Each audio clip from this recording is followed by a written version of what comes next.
Today in this video, we are going to show you how to fix your Disney Plus if it's not working on your Samsung TV.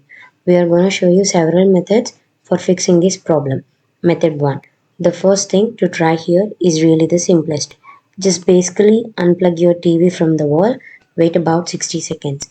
Now don't be impatient. Here wait for the 60 seconds, then plug it back in. This will reset your TV. If not clear the problem, let's go on to the next step. Method 2. The software update. Go to settings, support, software update, update now. If not clear the problem, let's go on to the next step.